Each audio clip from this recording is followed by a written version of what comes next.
Last time on Nostalgia Critic Z, Critic was confronting the worst anime adaptation of all time. No, the other one. There you go. So shitty movie, you think you can piss off a legion of fans with your misunderstanding of source material? Your silence only enables your guiltiness. Now I will show you the meaning of pain! You can't fight this evil alone! MasakoX from Team 4-Star joins Nostalgia Critic's fight. MasakoX from Team 4-Star, you've come to join my fight? I totally just said that. You need a true Dragon Ball fan to understand this outrage. What do you know about Dragon Ball that I don't? Plenty. Like how he cut to the extreme wide shots to save on lip animation. And your anger over this will be represented by zoom out combined with grunting and clenching your teeth with your eye twitching. Grunt! Grunt! Now I will fight you by doing the same move repeatedly, and you doing the same dash repeatedly. You fools are missing the real enemy! LittleKuriboh comes to talk sense into the feuding heroes. So, LittleKuriboh, you've come to talk sense to us, the feuding heroes. Am I just not here, or...? Get out of here, Yuki Blow! You're not even from the right anime! Maybe, but I'm smart enough to know that while you two are bitching like pansies, your opponent is building his power. My god! He's going stupid Saiyan! It's okay. This usually lasts 10 minutes. There's surprisingly little fighting in the show. It's mostly us screaming while rocks rise up. But he's using his stupid Saiyan power to make stupid people say his movie is good. What? Impossible! Just check out its critical score. It's over 9%! What? 9%? There's no way that can be right, can it? People who don't know the show are being duped into thinking it's good. We can't let it get away with that. Agreed. Let dueling sides join forces just this once. And by once, we mean probably many times. What's up?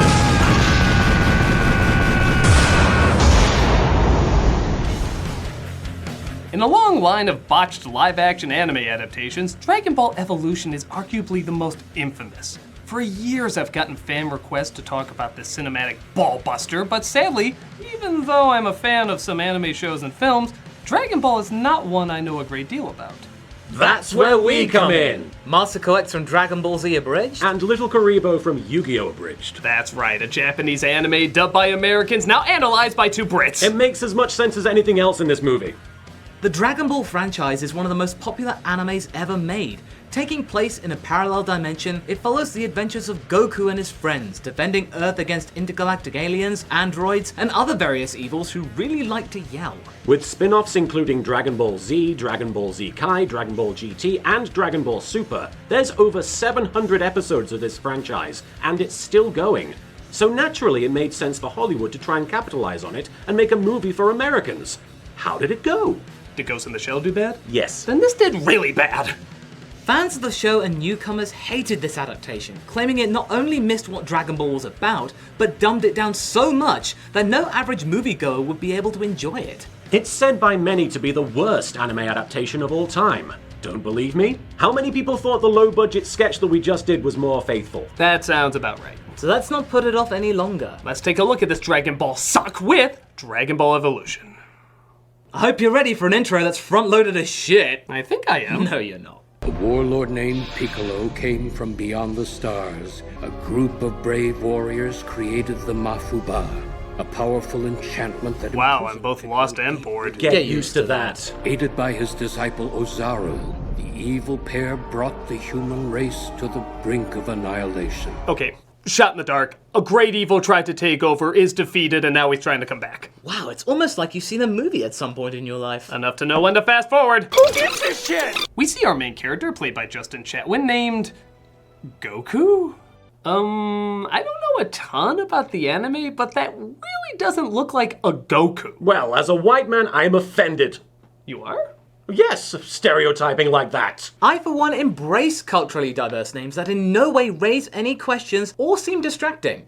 Wow, I really didn't think this was the angle you guys would lean. Of course. John Shaft would be so much better if he was called Akio Hashimoto. James Bond would be more culturally sensitive if he was named Bubba Grady. And Ariel from The Little Mermaid would be light years ahead of her time if she was called Bob. Oh, I see what you're saying. A rose by any other name would smell as sweet. But if you name that rose shitty ass piss... You might want to change something. Goku is trying his hardest to master his epic nose sweat. This movie clearly understands what to shoot in slow-mo. As his grandpa states what we know this adaptation took to heart. The first rule is, there are no rules. Well, we've given an excuse not to follow these. First one to touch the ground loses. That's the second rule after the first rule of there being no rules.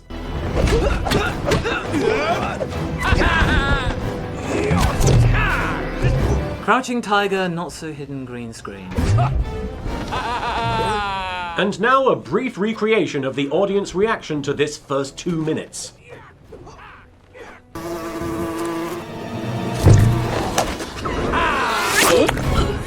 This movie does know the difference between an anime and a Donald Duck cartoon, right? Slimy yet seething with anger-filled disappointment! Next, we'll fight without the wires. Next time on Dragon Ball Marionette. So in the original show, Goku was a young, naive fighter obsessed with perfecting his gift and honoring the art of combat, fighting when he needs to. Here, he's a whiny little pissant who just wants to be cool and get laid. Everybody at school treats me like I'm nothing, Grandpa. Teach me how to get the girl. To be fair though, that is a lot of episodes of a character's life to fit into one movie. Don't worry, that's why there is the Slumming It Fairy. What? The Slumming It Fairy. She magically provides stock lines when you don't want to put real work into a character. Yeah, what? Well, we don't want to put any effort into one of Japan's most beloved characters. But we still want a paycheck for it. Can you supply us with some dated angst? Yeah, sure. Ooh! Here's a tired classic! I'm different! I'm different. Here's one with no effort. I want to explode. I want to explode. And who can forget the popular Teach Me to Be Normal? Teach me to be normal. Ooh, and don't forget, what friends? What friends? We did it! We reduced someone so special to so many to someone not the least bit special in any way! Yeah, don't forget you get stock parental advice for no additional charge. Ooh, she's right! Including, you're special. You're special. Normal is overrated. Normal is overrated. And have faith in who you are. Have faith in who you are. Thanks, Slumming It Fairy. You took from other source material even though we have plenty of source material to already take from. Whatever. Can I get high on your couch? Sure. This is only gonna get worse, isn't it? Yes, it is. Save some room on that couch. Goku's grandpa gives him a present for his birthday, a Dragon Ball, which when combined with the other 6 will grant a perfect wish. Well, we know they're never found because this film is still here. In all the world, there are only 6 others. Sushinchu means 4 stars. You know, something this film will never see. Thanks, Grandpa. So the Dragon Ball universe that seemed to magically take place in the past, present, and future, expanding the world-building possibilities of the imagination, is now just the future. Apocalyptic, utopian, techno? Bland. Again, having not seen much of the anime, I can still pick up that the movie's environment looks practically nothing like the show's environment. Even the environment in the film is not very well defined. It would take a while to even realize we were in the future unless we were told. This could be the set to any random film where with the show, just one image could tell you immediately you're watching Dragon Ball. Yeah, but at least the film's bullies. Make me pay, Geeko. Alright, generic too. Come on, Geeko. Show me what you got. Yes, you'll realize very quickly that the facial expressions that Goku has range from violent farting to trying to project himself off the ground farting. Don't a lot of people do fart jokes when talking about this movie? Didn't you hear rule number 1? There are no rules.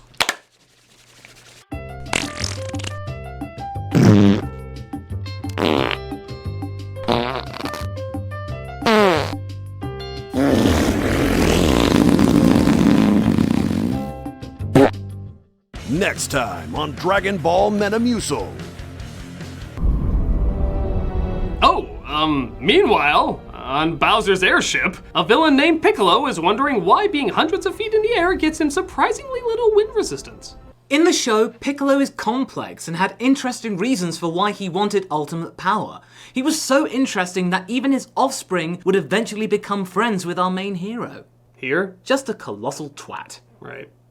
He wants to take over the world because, you know, evil and stuff, and sends out his minions to find the Dragon Balls to achieve his goal. Do you like my assassin uniform? And make sure you know that I have breasts.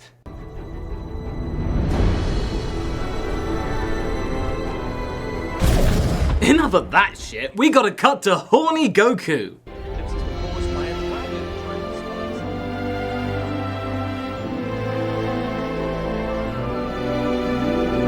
To be fair, Goku in the show was awkwardly horny too. Yeah, but he'd never seen a girl before, so he didn't know he was horny. Does that make it better? Better than this. I'll agree to that. Yeah.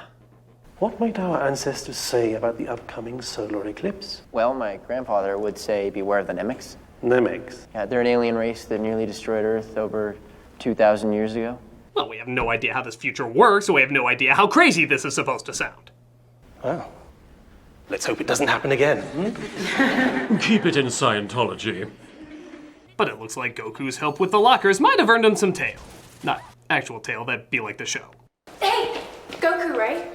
Like anyone would cast me as a Goku. Oh, I mean, yes, that's my character. Use your key. Wait, you know about Ki? Just because my name is Chi-Chi doesn't make me a complete idiot. Right. Yeah. What? I'm having a party tonight at my house. I'll be there. Oh, that's a pretty shot. Well, back to shit. Beauty awaits. Is there a film theory that he's just the pain in the ass he played in War of the Worlds after the aliens invaded? Nobody wasted any theories on this film. Goku sneaks out of his house to go to Chi-Chi's party, where the bullies who literally have no reason to mock him. I was invited. I'm not looking for any trouble. Trouble found you, freak. So listen, why don't you turn around, walk away. No one will even know you were here. Yeah, you freak with your good looks and your nice hair and your fancy clothesy. What are we doing? I'm not doing that anymore. The dorks are gonna rumble tonight. Thank God we all know really bad kung fu. Especially this guy. How far away was that punch? I've been snidered! Did he just slide across the car with his head? Oh, come on, even Krillin wouldn't do that. By the way, is he even in this? No. Ugh, piece of shit film. Should I be angry at that? Yeah. I'm really angry! So the original Goku, who hated fighting and only did it when he had to, is now tossing one-liners like an unfunny James Bond. And fart faces too. Nevertheless, he defeats the bullies and gets friendly with Chi-Chi. What happened to your parents? I don't know. But my grandpa said everything will be explained to me when I turn 18. My grandpa's kind of a dick. But he might not get his wish, as Grandpa is attacked by Piccolo, who is literally dressed like a Piccolo. He destroys the house because apparently Piccolo can do that now, and Goku comes home to his dying mentor. Find Master Roshi in Pazu. Tell him Piccolo has returned. Now, if you excuse me, there's a Dead Mentor poker game with Obi-Wan Kenobi, Uncle Ben, Dumbledore, and Mickey I need to attend. And I better hurry, I hear Gandalf might drop by briefly. After searching the house, Goku finds, I think, a second present he was going to give him. Grandpa. Even his dead grandpa laughs at how stupid that looks. But he quickly discovers he's not alone. Where is it? I know it's here. Are you Piccolo? The casting's so bad, she could be. Actually, this is Bulma, played by Emmy Rossum. Singing? No. Good. They originally met when Goku was a little boy, but now in this, they're the same age. It works because, wait, no it doesn't. If I was a Piccolo, whatever that is, I wouldn't tell you. Somebody stole my Prometheum orb, and I'm here to get it back. You know this movie has enough whitewashing. Do we really have to dub wash too? PhD in applied dynamics. They're gonna make me famous. What a story, Mark. Somebody hacked the vault, killed the guards, and stole the Dragon Ball. What is this, Spy Kids? I've seen toy commercials with more realistic technology. This can detect and locate the signature wavelengths emitted by the Dragon Balls. Thank God they talk about the important stuff that really matters in this film. Well, you made a Dragon Ball energy locator? Dragon Ball Energy, DBE. Catchy name. Son of a bitch! No! It's okay! It's okay! Malcolm! It's okay! It's okay. We're gonna get through this, alright? Give me the gun. Give me the gun. You're okay. You're okay. Just back over there. You're doing good. Better than last time, yeah. He's a big fan. They agree to join forces to find the other Dragon Balls, and they ride on her... My god! The bullshit levels are through the roof! They go to find Roshi as his grandpa instructed and locate him in the house from up.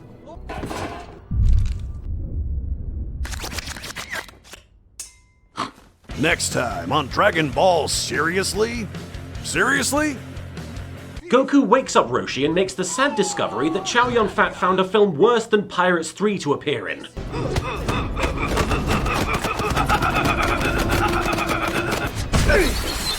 Stop! CGI is atrocious! I am Muten Roshi, the Invincible! To be fair, Chow Yun-Fat, while certainly different, is not that bad a choice for this role. He's a wisecracker, a little pervy, and energetically full of himself. But then there's scenes like this. My grandfather is dead.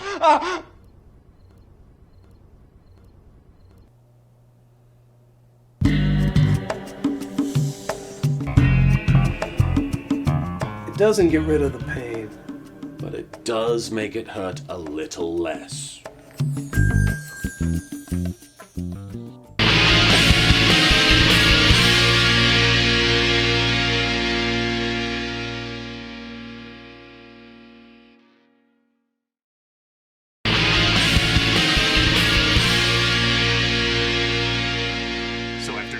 Gives his most heartfelt powerhouse performance. I will avenge him. But before he died, he asked me to find you. What do you think the directing for that scene was like? Non-existent. Roshi gives them his Dragon Ball and says he'll join them to find the others. Shitter was full! I will take you to a secret place. He takes them to a training temple that looks more like Mortal Kombat High School, where, what a surprise, Chi-Chi happens to be training there. Nobody at home knows this, but I'm a fighter too. They just wouldn't understand. What does that even mean? Fighting for money? Fighting for justice? Fighting for fun? Nothing else in this world makes sense, so why should this mean shit? After that seemingly pointless scene. Seemingly? Entirely. They fall down a hole and get trapped by a guy named Yamcha. Let me handle this. I'd be, so grateful if you could just help me and my friends out. I'm gonna need some payment. Payment? Let me try. I'd be, so grateful if you would just help me and my friends out. Just think it over, because after the sun comes out, it's gonna be hot, hot, hot. Hot. Just because you can improvise doesn't mean you should.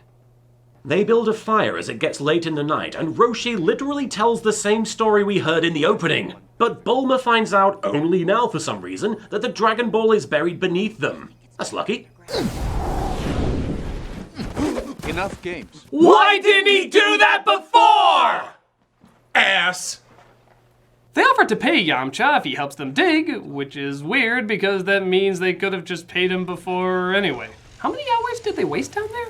So digging through a hole somehow leads them to the top of a volcano,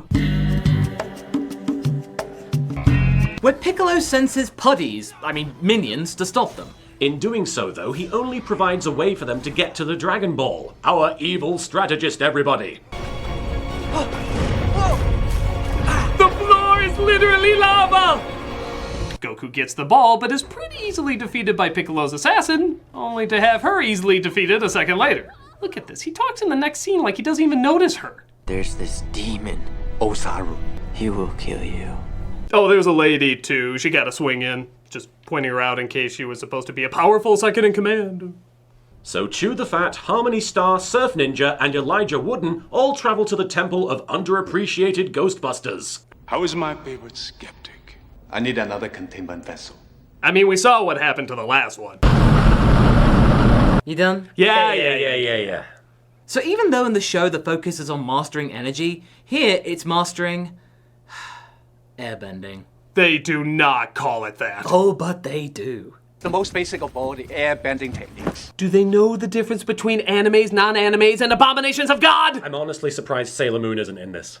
Next time on Dragon Ball The Last Airbender, oh, forget it. Hey Kyle, where are you going? Get back here, you coward! I'm sorry, guys. You know, Dragon Ball Evolution is one thing, but throwing Shyamalan in there too, I still have my shame to hold on to.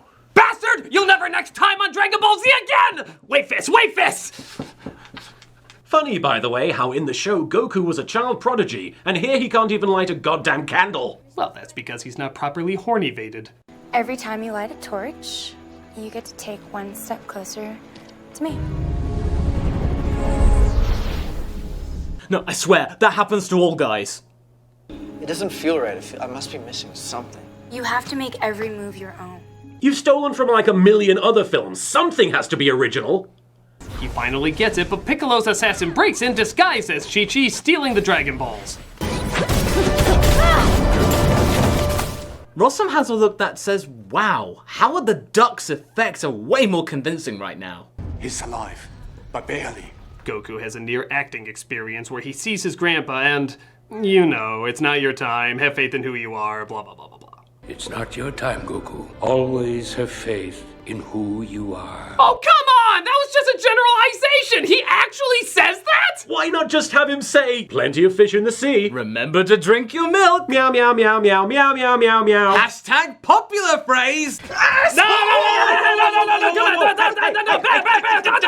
Grandpa brings Goku back to life because he's only half dead, and they go to stop Piccolo after apologizing to Ernie Hudson for having him for only 2 minutes. Pray it is enough to contain Piccolo.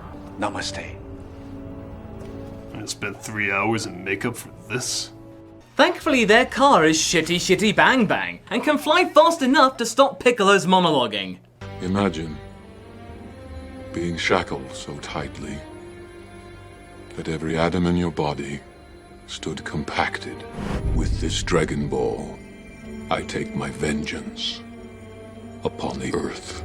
You know, just because your underacting is way better than their overacting doesn't mean it's not underacting. They get there at the start of the eclipse and try to stop him from taking over the world. Look, he even has the outfit on. It's totally Dragon Ball now, guys! I will defeat Ozaru, and I'm here to destroy you. Defeat Ozaru. You can barely act! But in a bizarre twist, Goku, it turns out, is Ozaru, turning into a monster. Would have been nice if someone prepared him for that. My grandpa said everything will be explained to me when I turn 18. Goku is a shell. This is who you are. The fart faces must flow!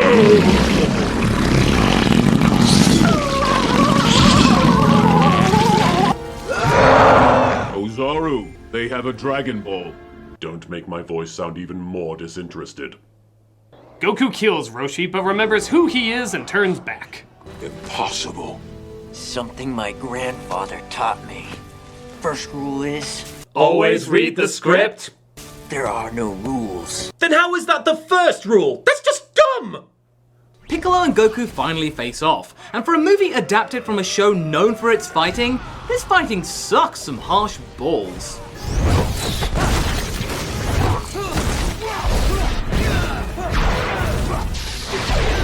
Bible Man had better effects!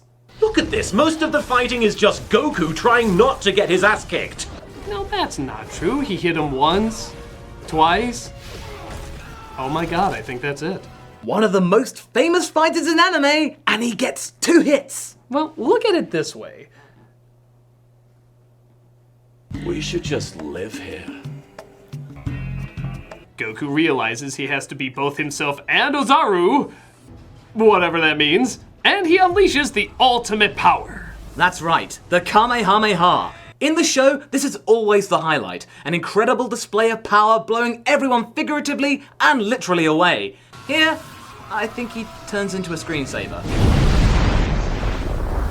Oh no! He's turned into 3D pipes! Actually, can we just watch that? They are more convincing. I truly believe that they're pipes. The eclipse wraps up, but nothing compares to the shade this movie has given to the Dragon Ball franchise. But hey, now that Goku has the Dragon Balls and has one perfect wish, what's he gonna use it on? Dragon! test of 7 has been fulfilled. I compel you to come forth and grant my wish. Not until you say it like you give a shit! Christ! That putrid pus looks so fake you could have Sean Connery voicing it. Give life to Muten Roshi. Funny, he could have used that wish to grant world peace. Or bring back his grandpa, the person who raised him. Oh, maybe have the power to grant back anyone he wants whenever he wants? How long was this journey? They had plenty of time to talk about this! But the Dragon Balls are gone, and they have to find them again. Oh no, as if this film didn't already repeat shit we've seen a million times. But it's cool, because Goku reunites with Chi-Chi, who stayed behind while everyone else fought. Yeah, where was her lazy ass?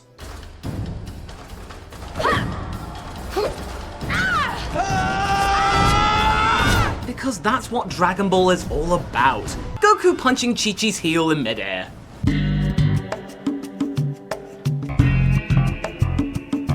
Oh, and just when you think it's over... Well, the pain never really stops, Critic. I know, but in terms of the movie's ending, it turns out they have a mid-credit stinger.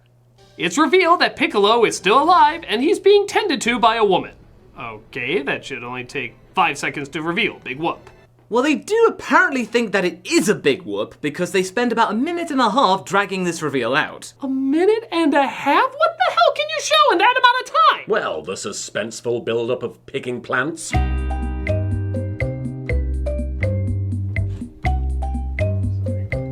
Bringing the plants inside.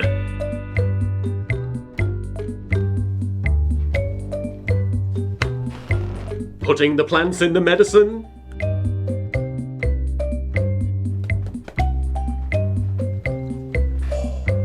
Making the medicine. Whoa! Oh my... Yes! Carrying the medicine down the hallway. Okay, we get it! God! Critic, this is all essential in delivering such a powerhouse reveal. Bringing the medicine into the room.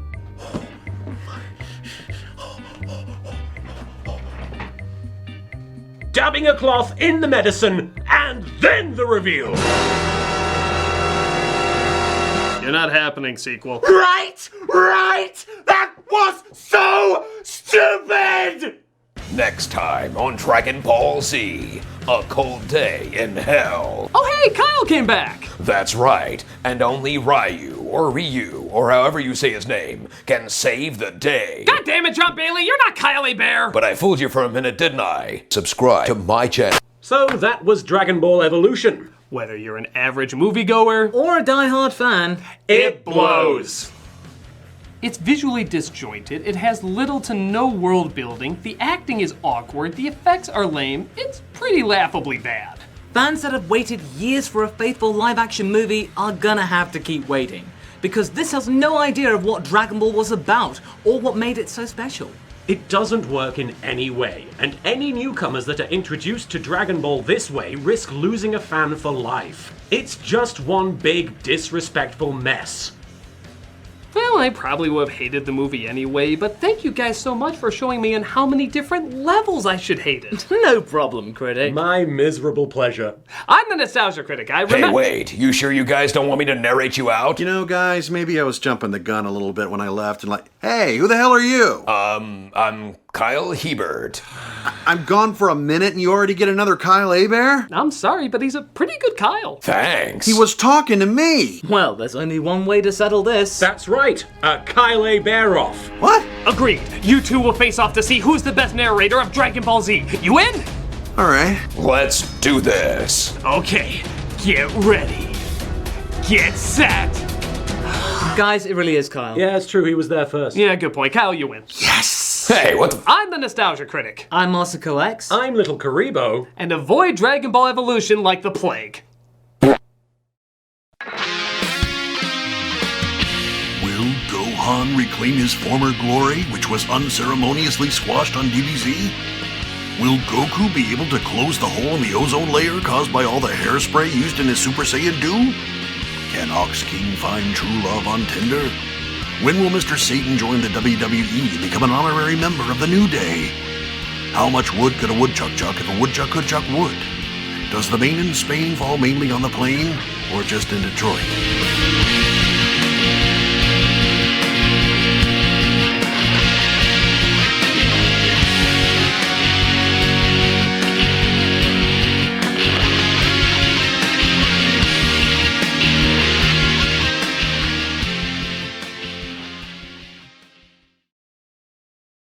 Potrei chiamarlo, non so, Dragon Radar. Suona bene.